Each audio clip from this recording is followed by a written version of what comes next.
때는 2006년 3월 12일 112로 한 중년의 남성이 다급한 신고를 해옵니다. 아버지가 살해당한 것 같아요. 얼른 좀 와주세요. 어떤 상황이었나요? 혼자 사는 80대 아버지가 일주일째 연락이 되지 않아서 아버지 집에 찾아갔다가 쓰러져 있는 아버지를 목격하고 신고한 상황이었습니다. 그럼 현장 상황은 좀 어땠습니까? 신고된 곳은 평택 시골 마을에 있는 한 단독 주택이었는데요. 현관문을 열자마자 부패한 시신이 냄새가 코를 찔렀습니다. 거실 한가운데서 피해자가 누운 채 발견됐는데 혈흔은 전혀 보이지 않았고요. 머리 부분에서 부패액이 흘러나오고 있었는데 머리에 무언가가 쓰여져 있었습니다. 우리가 생각하는 흔한 건 아니었을 것 같은데 어떤 거였어요? 검은 비닐봉지였습니다. 그 위로 투명 테이프가 얼굴 전체에 목까지 칭칭 감겨 있었고요. 양손도 뒤로 결박돼 있었는데 마찬가지로 투명 테이프가 감겨 있었습니다. 이건 누가 봐도 끔찍한 일을 당한 살해 현장이죠. 아들이 왜 그렇게 신고했는지 알 것 같아요. 네. 근데 혈흔이 없었던 걸 보면 흉기로 공격당한 건 아니었던 모양이에요? 네, 현장에서는 시신의 외상이 보이질 않았습니다. 그런데 거만이가 머리에 쓰여진 비닐봉지를 벗겨보니 얼굴에 여러 차례 가격당한 듯 곳곳에 멍자국이 있고 코랑 입술에 혈흔이 묻어 있었는데 입안이 찢어져 있었다고 했습니다. 그러면은 사망 원인은 뭘로 확인이 됐나요? 사망자 목 주변에 강하게 누른 압박 흔적이 발견됐고요. 나중에 나온 부검 결과에서도 경부 압박 질식사로 확인됐습니다. 혹시 그 면식범이어서 피해자의 얼굴을 가리려고 왠지 씌운 게 아닐까. 간혹 그런 사례들을 저희가 있죠. 봤었어요. 네. 그렇죠. 그렇죠? 그러면 검은 봉지를 씌울 수는 있을 것 같은데 네. 그 위에 또 투명 테이프까지 감았단 말이죠. 그러네. 혹시라도 그거 아닐까요? 이제 목을 졸라서 살해를 했지만 깨어날 수도 있으니까 확실하게 살해를 하려고 테이프까지 작업을 하지 않았나. 아니면 애초에 비닐봉지를 씌워서 약간 질식을 유도했는데 피해자가 저항을 해서 그 이후에 목을 조른 거나 뭐 그런 상황 아닐까요? 그것도 맞을 것 같아요. 네.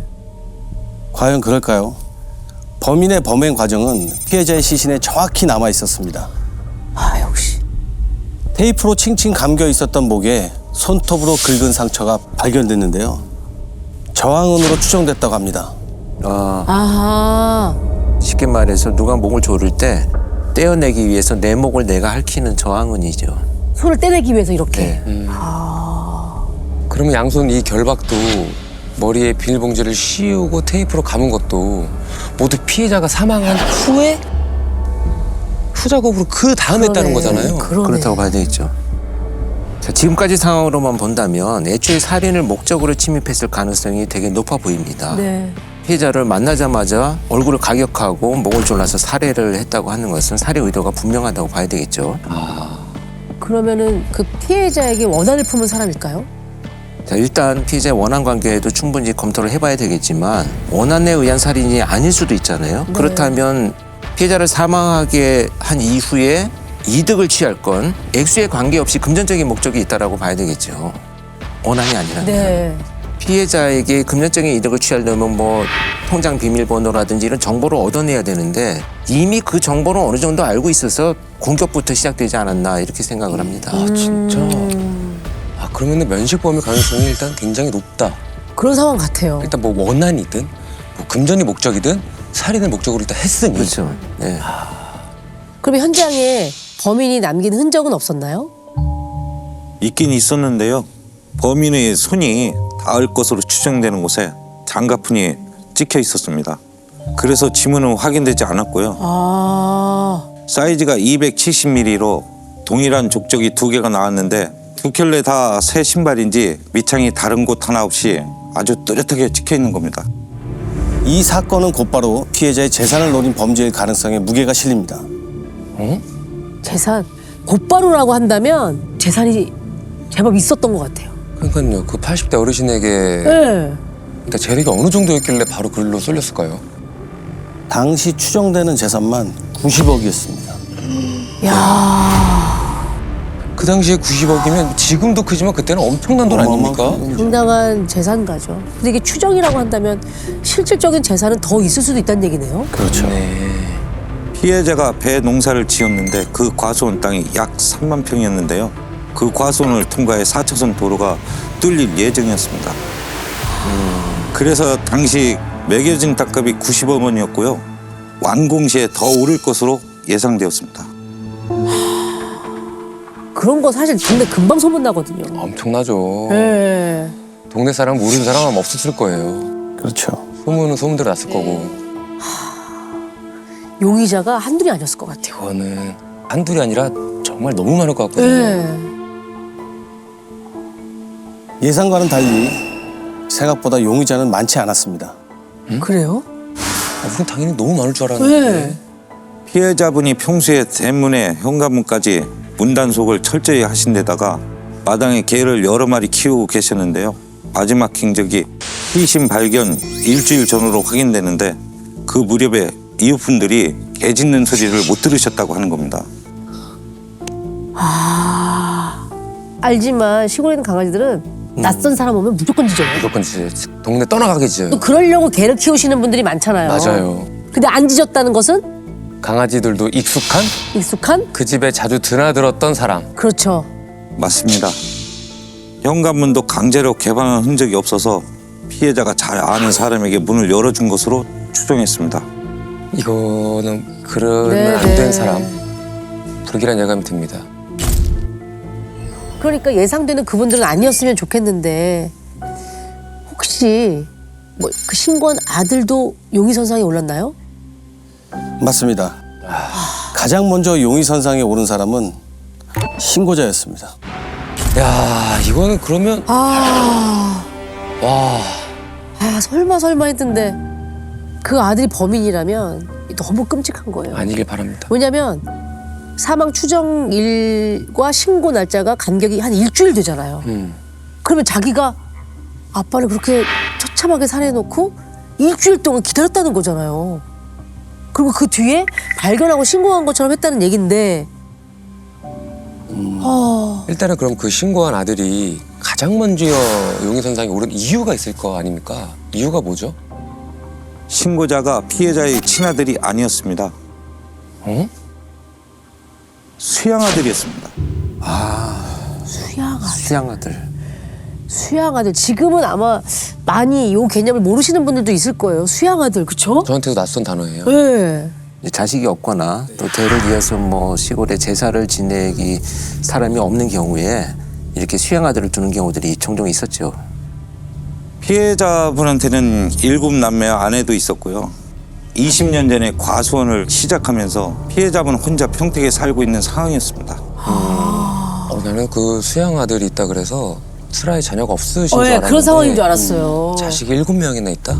아내도 있으시고요. 피해자분이 지금 사망한다고 해서 이 수양 아들한테 재산이 넘어가는 것도 아니잖아요. 그건 절대 아니죠. 그러면 사실 살해에 대한 동기가 없는. 근데 그럼에도 일단은 가장 먼저 용의선상에 오른 게 그 신고자였다라고 하는 거 보면 이유가 있을 텐데 왜 그 수양아들이 용의선상에 오른 거예요? 마을을 탐문하다 보니까 피해자분이 급하게 현금이 필요할 때 수양아들에게 종종 돈을 찾아달라고 부탁을 했던 걸 기억하고 있는 분들이 있었습니다. 통장과 인감 도장까지 맡긴 것 같다고 했고요. 네, 은행에 이렇게 수시로 돈 심부름을 시킨 모양이네요. 사실 이제 인감까지 맡겼다는 건 그걸로 대리인으로 다 모든 걸 할 수 있는. 굉장히 신뢰했다는 얘기죠. 그렇죠. 네. 근데 이게 말이 안 되는 게 설마 그 액수를 보고 욕심나서 그렇게 잔인하게 살해했다? 게다가 중요한 건 저희 수사팀에 전혀 예기치 않았던 행적이 나온 겁니다. 뭔가 숨기고 있었다는 거네요. 그렇죠? 휴대전화 기지국 위치를 확인해 봤더니 신고 이틀 전날인 3월 10일 이미 피해자 집 인근에 한 번 왔었던 게 확인이 됐습니다. 그럼 왜 감춘 건지에 대해서는 혹시 물어보셨나요? 네. 근데 그 왔다 간 게 맞다고 순순히 인정을 했습니다. 연락이 안 되니까 걱정돼서 갔었다고 했고요. 신고 이틀 전에 대문에 자물쇠가 안쪽으로 잠겨 있어서 집에서 주무셔서 연락을 받지 않았다고 생각하고 그냥 돌아갔다고 했습니다. 그럼 그 신고한 날에는 어떻게 안으로 들어갔대요? 그때도 대문은 안쪽으로 잠겨 있었을 텐데. 똑같이. 네. 네. 연락이 계속 안 되길래 이틀 후에 그 아침부터 다시 와본 거라고 했고요.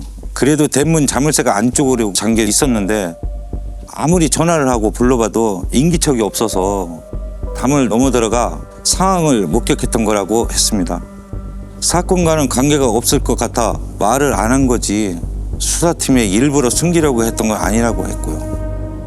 그럼 일단은 그 수양 아들 그 관계 진짜 아버지 아들 할 정도로 가까운 사이는 맞는 거죠? 네, 마을 분들의 말로는 피해자분이 평소 곁을 내주지 않는 성격인데 그 수양 아들과 자주 왕래를 했었다고 했습니다. 마을로 이사 온 지 얼마 안 된 분들 중엔 정말 두 분을 부자관계로 알고 있었기도 했고요. 그런데 그 피해자분께서는 7남매가 있다고 하셨는데 어쩌다가 수양아들까지 두셨을까요? 그러니까. 아내와 자녀들이 다른 지역에 멀리 떨어져 살고 있었으니까 한 동네에 가까이 사는 이 남성을 아들 삼아 지냈던 것 같습니다. 수양 아들 말로는 인근에서 건강원을 하고 있었는데 5년 전에 배즙을 팔아보려고 과수원을 알아보고 다니다가 피해자와 가까이 지냈는데 혼자 지내는 게 적적해 보여 자주 찾아뵙고 챙겨드렸던 것이라고 했습니다. 5년 동안 꾸준히 이제 쌓아온 관계네요. 5년이라는 것은 상당히 긴 기간이거든요. 뭐 그 사이에 과수원 부동산가가 급격히 뛰는 걸 이미 알고 접근했다라고 보기에도 좀 어렵고요. 그래서 진짜 유력한 용의점을 갖고 있지만 피해자의 사망으로 이 사람이 얻어낼 수 있는 것은 기대값이 그렇게 많지는 않은 상황이긴 합니다. 그렇죠. 만약에 돈을 노린 거라면 본인이 당장 마음대로 그렇죠. 쓸 수 있는 건 그 통장에 있는 돈인 거죠. 그렇죠. 근데 그것만 확인이 된다면 뭔가 확실해질 것 같은데요. 혹시 인출한 흔적이 나왔나요? 아무것도 나오지는 않았습니다. 하지만 급히 돈이 필요한 처지에 놓여 있었던 건 아닌지 추가 수사를 이어갔습니다. 형사님들도 피해자의 가족들을 면면히 살펴보는데요. 친자녀 중 한 명이 용의선상에 올라옵니다. 생각이 많네. 다 사이가 좋으면 너무 좋겠지만 그렇죠. 그렇지 않은 가정들도 보니까. 예. 네, 자녀 중에 유독 한 명이 피해자인 아버지와 관계가 좋지가 않았습니다. 피해자가 과수원을 하기 전에 하던 사업을 물려줬던 자녀였고요. 이 사업이 부도나면서 빚을 지게 됐는데 사건 무력 30억 원으로 불어나 있는 상황이었습니다. 형사님들은 피해자의 친자식인 두 번째 용의자를 용의선상에 두고 뚜렷한 범행 동기가 혹시 있을지 찾아보기로 하는데요. 피해자의 휴대전화에서 뭔가 애매한 용의자를 한 명 더 찾게 됩니다. 2년 전까지 그 피해자의 과수원 일부를 빌려 농사를 짓던 소장농이었습니다. 이 소장농과 마지막으로 통한 이후에 피해자의 생활 반응이 없었고요. 야. 그게 딱 신고 일주일 전이었습니다. 피해자의 그 과수원을 빌렸을 때 미처 주지 못한 전기세가 40만 원 정도 있었는데 그것 때문에 피해자에게서 전화를 받았다고 했습니다. 그런데 아까 이제 쭉 얘기를 들어본 걸로 좀 정리를 해보자면 자녀분에게 그렇게 한 것도 그렇고 피해자가 돈에 대해서는 좀 확실한 성격이었던 모양이에요. 네. 근데 전기세 40만 원 때문이라면 너무 애매한 것 같아요, 이거는. 그러게요. 근데 그것만으로 용의선상에 오를 것 같지는 않거든요. 이 소장농도 기지국 수사로 발목이 잡힙니다. 아, 이 소장농이 분명 통화만 했고 피해자와 만난 적이 없다고 했는데 마지막 통화를 했던 3월 5일 오후 4시경 피해자 집 인근 기지국에서 잡히는 겁니다. 소장농이 거주지는 이 마을과 한참 떨어진 지역이었는데 말이죠. 그러면 집에 왔었단 얘기잖아요. 왜 다들 처음부터 시원시원하게 솔직하게 얘기를 안 하는 거죠? 다 조금씩 의심되게? 그러면 이 사람도 오긴 왔었습니다 라고 또 말을 바꿨나요? 이 소장농한테는 기지국에 잡혔다는 얘기는 하지 않고 그날 전화를 받기만 한 게 맞냐, 혹시 인근에 볼 일이 있어서 간 적은 없느냐 물었는데 그 동네에 최근에 한 번도 간 적이 없다고 하는 겁니다. 한 달 사이에 3번이나 그 동네에 갔던 게 확인이 됐는데도 아, 이건 거짓말이다. 아, 이거는 완전 거짓말이네. 진짜 숨기는 게 있는가 보다. 갔다고 하면 될 거를 왜 거짓말을 해? 그쵸. 뭐 한두 번은 기억하지 못할 수도 있겠지만 3번이나 왔다 간 거를 기억 못하진 못하죠. 거리도 꽤 있는데 말이죠. 네. 그러면은 살해 전에 압사차? 근데 진짜 이해가 안 되는 게 물론 어떠한 감정이 있을 수 있겠죠. 전기세 40만 원 때문에 3번이나 그 동네에 와서 사전 조사를 한다? 아니 그러니까 말이죠. 다투다가 우발적으로 죽인 것도 아니고 사전에 계획까지 짰다? 이 사람도 과수원 땅에 대해서 얘기를 들었던 걸까요? 어쨌든 거기서 일을 했던 건 맞잖아요. 소장농으로. 네. 어쨌든 이 사람도 피해자의 그 재력을 충분히 알 수 그렇죠. 있고 아마 알고 있었을 테고 그걸 노린 범행일 수도 있지 않을까요? 네, 그래서 소장농까지 유력 용의 선상에 두고 평택서의 모든 강력팀이 달려들어 수사를 했죠. 한 명 한 명 용의자가 지금 늘어나고 있는데 들을수록 다 지금 수상한 면이 있긴 합니다. 네. 이제부터 한 명씩 지어 나가야죠. 그렇죠. 가장 먼저 용의 선상에 제외된 건 피해자의 자녀였습니다.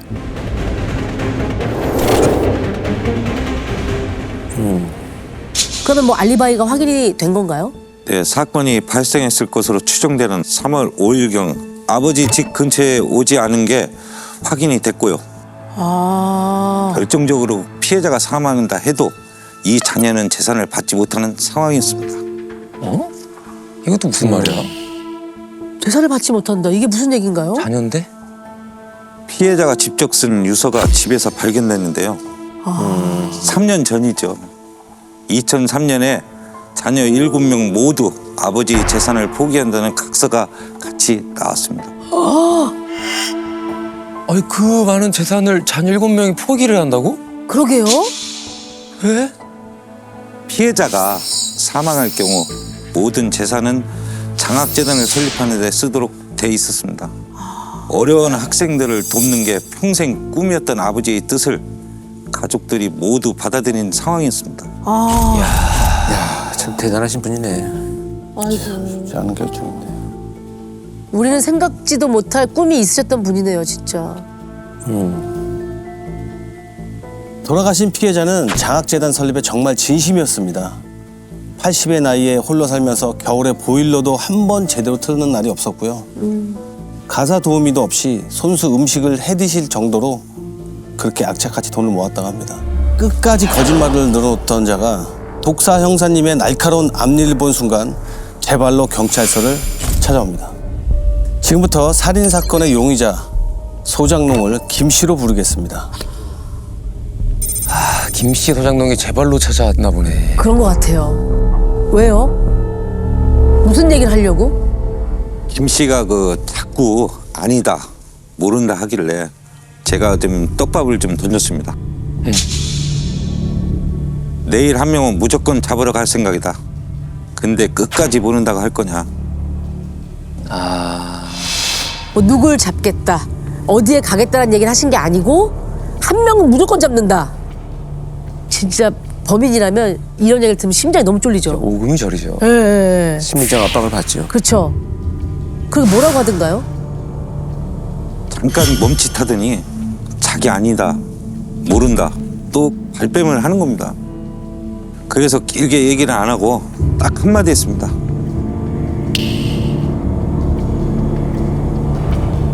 알겠고 내일 봅시다 하고 돌려보냈습니다. 그래서 정말 다음날 제 발로 들어온 거예요? 떡밥을 바로 물었습니다. 제가 그날 자정쯤 집에 갔는데 새벽 2시쯤 서에서 전화가 왔습니다.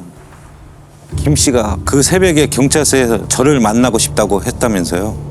제가 전화 끊자마자 서로 달려갔더니 경찰서 앞에서 저를 기다리고 있었습니다. 바로 인정을 하던가요? 아, 금방 끝나겠구나 했는데 정작 둘이 마주보고 있으니까 한마디도 하질 않는 겁니다. 어? 아, 또 뭐지? 많이 바뀌었나? 그 사이에? 아, 본인이 찾아와놓고 갑자기 말을 안 해. 뭐 막상 얘기하려니까 입이 안 떨어졌을 수도 있죠.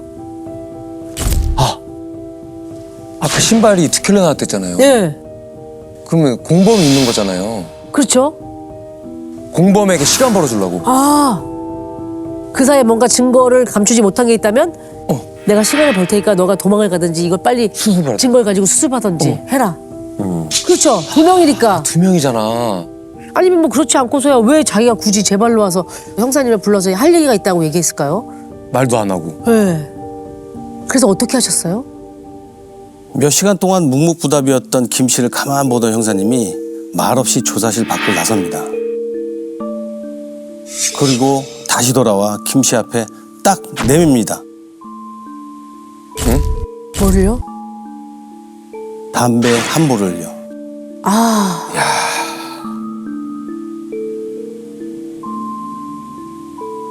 어?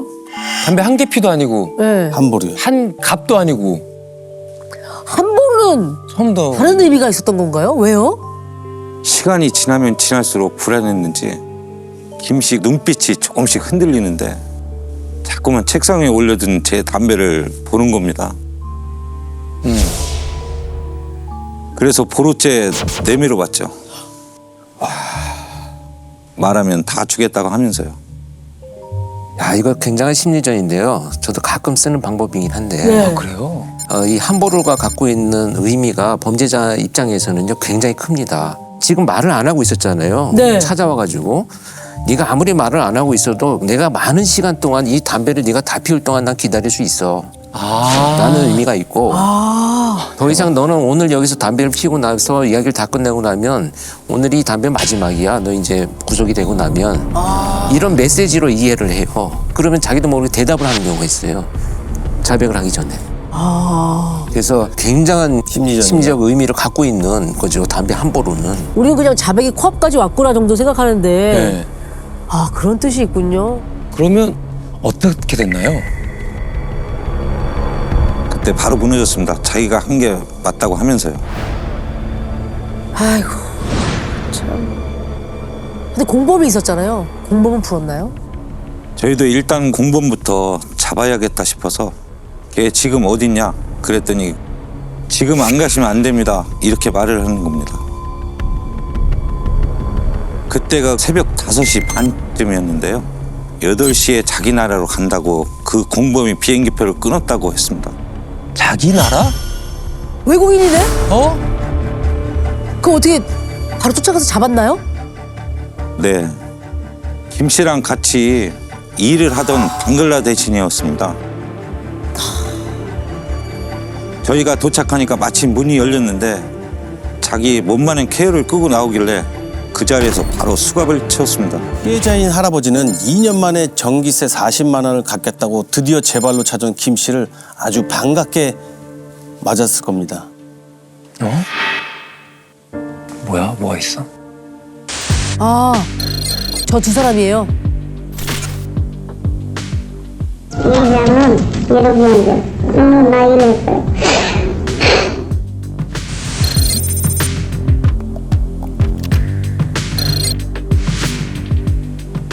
할아버지는 여기 서 있고 얘는 그 아저씨는 여기 뒤에 가서 애들도 할아버지 목을 잡고 오른손으로 때리쳤어요 몇 번. 아이고. 아, 그 살해는 그 외국인이 했다? 아, 온 집안을 또 뒤졌구나. 아유. 이게 다 진짜 거짓말로 끌어들인 것 같긴 한데 김 씨한테 진짜 돈이 있긴 했나요? 빈털털이었습니다. 아유. 소작을 하면서 1억 가까이 대출을 받았는데 이걸 갚지 못해 집이 경매로 넘어갈 상황이었습니다. 땅 문서를 훔쳐서 이임장이라도 이주하려고 집안을 뒤졌는데 결국 찾지는 못했습니다. 피해자분이 중요한 서류는 신발장에 넣어두셨거든요. 땅 문서라는 거를 훔치면 그게 자기 땅이 될 수 있는 거예요? 아니죠. 말도 안 되는 거죠. 위임장을 자기가 받으면 네. 어느 정도 권리 행사를 할 수는 있겠지만 이 위임장이라는 걸 하나만 믿고 그렇게 땅거래가 되지는 않습니다. 그럼요. 요즘에 얼마나. 네. 김 씨는 되게 무식한 소리 하고 있는 거네요.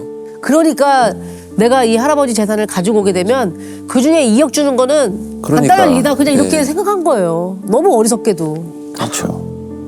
그래도 훔쳐간 게 있었나요? 아무것도 없었습니다.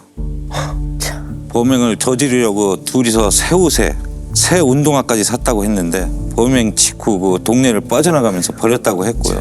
공범에게 약속한 2억 원을 줄 수 없게 되자 일단 정산은 나중에 할 테니 나가 있으라고 했답니다.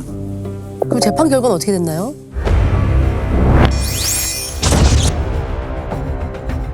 살인죄로 김 씨는 징역 15년, 공범인 방글라데시인은 징역 12년형을 받았습니다. 얘가 그 피해자 할아버지의 평생의 수건 사업을 너무 말도 안 되게 무식한 분한테 빼앗긴 것 같아서 네. 이게 너무 어처구니가 없고요. 할아버지 입장에서는 정말 죽어서도 편하게 눈을 감지 못한다는 게 이런 거 아닌가. 네.